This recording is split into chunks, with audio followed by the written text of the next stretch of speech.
there are some out there teaching today that the ancient Hebrew, as written by Moshe, was very different than the Hebrew used to translate the Bible into English today. And for evidence of this, they point out the Hebrew letters, how they start off maybe as pictographs, and they got to be different over time. And I want to say this. Yes, there were different ways in which Hebrew was written over time. However, that doesn't mean it sounded different. Okay? I mean, you didn't have any tape recorders back then or phones to record how people were speaking, but what I want you to notice with this chart right here is, first of all, this is the letter Aleph on the far right. Hebrew reads this way, from right to left. And so we're actually, when we read English, we're reading backwards because they started it. So they go from right to left, and they say here, well, here's the original pictograph, the Aleph. And then it went to this, which is the Phoenician or Paleo script, and then they went to this. And people, for some reason, think this right here is from Babylon, or it's terrible, awful, ridiculous. Why did they ever do that kind of language? As if the language itself was affected by the Babylonians. The language was not affected by the Babylonians. The language was not affected by the Babylonians. What was affected by the Babylonians was how they wrote Hebrew, the script they used, the font they used, have you. Okay? And so there's really no difference between the Hebrew spoken in the scriptures back then as there is in the scriptures in the Leningrad Codex, which is 1,000 years old, which is the Biblically Hebraic Argentia, I think it's VHS. That's actually behind me here. So there's not really any difference. It's just, yes, now what people speak in Hebrew today in the land of Israel, it is different. Okay? The conversational Hebrew that they're using over there has a past, present, and future tense and other things, little nuances, but the people there can still read the biblical Hebrew and understand it. Okay? And so it's not radically different. But there is no difference between the Hebrew known as the Masoretic text, which is a text of Hebrew that's about 1,000 years old, and the Paleo Hebrew. It's just written in using different styled letters. So the Aleph is written different. The Bet is written different. The Gimel, the Dalet, the Hey, the Wav, the Zayin. These are all written different, but there's still an Aleph. It's still a Bet. It's still a Gimel. It's still a Dalet. It's still a Hey, Ha, a Wav, Zayin, Chet, Tet, Yod, Kaf, Lamed, Min, Nun, Samak, Ayin, Pei, Sada, Kos, Resh, Sin, Ta. It's all the same. No different. Nothing more, nothing less. And so to say, well, I'm going to learn the Paleo Hebrew, that is a silly statement. It's a silly statement. It's like saying, I'm going to learn Times New Roman English, or I'm going to learn Arial English. I'm going to learn Verdana English, or Brush Script English. I mean, it's the same letters. It's just different ways of writing the same letters. Or how about this one? This is the Paleo English here, the Old English. I mean, it's no different. It's just different ways of writing the same language, producing the same sounds. Basically, Paleo Hebrew is Hebrew using a different font. And so to say there's a difference between Biblical Hebrew and Paleo Hebrew or Ancient Hebrew is to suggest there's a difference between Times New Roman English and Old English. Okay? So there is no difference. See, just same script, same letters, Aleph, Bet, Gimel, Dalet, Hey, just written different.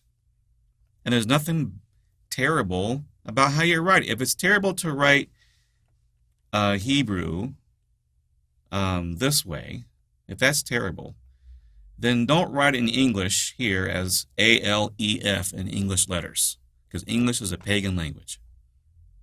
Okay? The truth is it's just a different way of writing the same letters. In fact, take a look at the oldest Bible text ever found, the Ketef Hinnom. Ketef Hinnom, this silver amulet scroll contains the priestly blessing of Numbers chapter 6, and it's dated at 600 BC. That is the oldest Bible text ever found. It's made out of silver. It's very, very tiny. It's the most, in fact, I find this to be more remarkable, or almost as remarkable, or maybe equally remarkable, as the Dead Sea Scrolls. I mean, it was actually discovered in 1979 by a 13-year-old. And now, notice that there are Hebrew letters here on the right. Okay, these are the Hebrew letters on the right. Okay, this is corresponding to what's written right here. Okay, or right here.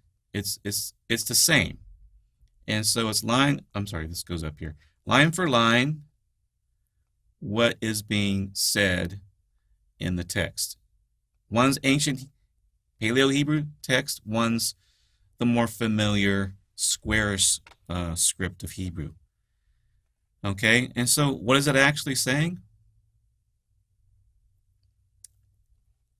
Now, Hebrew, they put the noun after what's being described, the verb. May bless you, Yahweh, keep you, make shine Yahweh, his face you, grant you shalom. Basically, Yahweh bless you and keep you.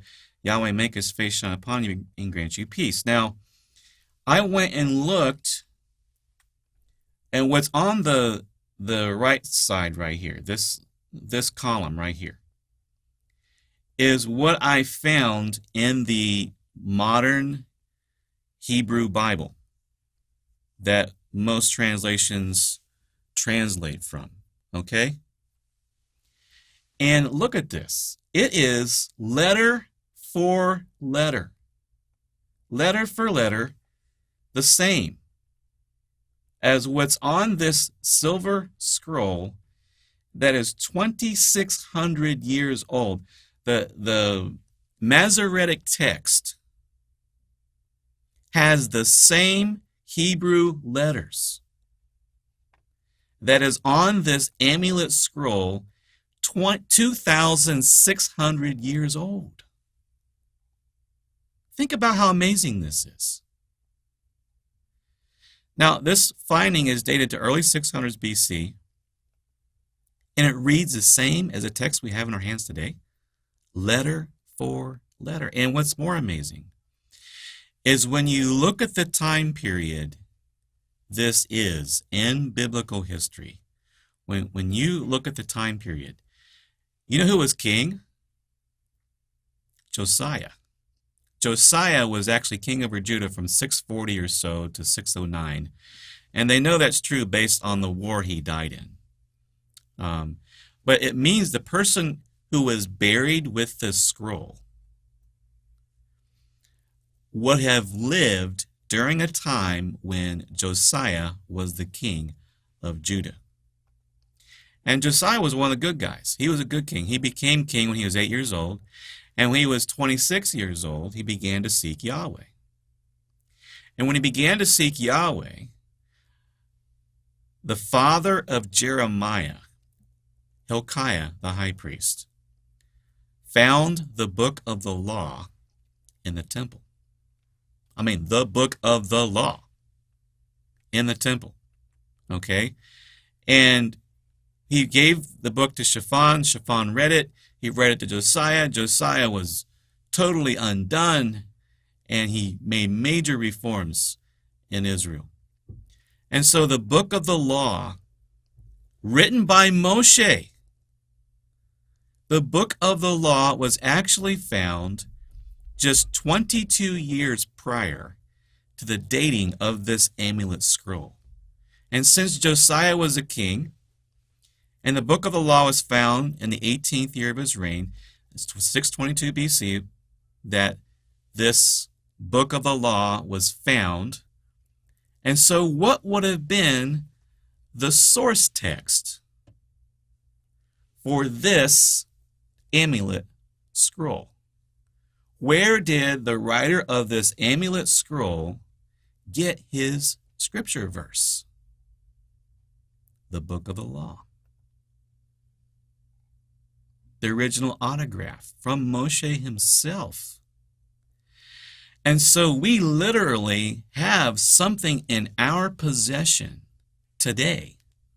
It's in a museum in Israel, which would have been a direct copy, someone looking at Moshe's writings and copying it onto a silver scroll, a direct copy of Moshe's original autograph. And amazingly, it matches what we have today, letter for letter. And so the language found in this scroll functions the same way then as the language functions now. Same grammar rules, same syntax, same prefixes, same suffixes we have in the Masoretic text. And some of you might be able to look at this and actually recognize it. Right? You might recognize, if you know how to read Hebrew, Yivarechecha Yahweh, Yishmarecha, Ya'er Yahweh, Panau. You can read this. And this is the same stuff. It's the same exact thing that we have today. It was written back then. That to me, I look at Yahweh and say, wow, that is amazing.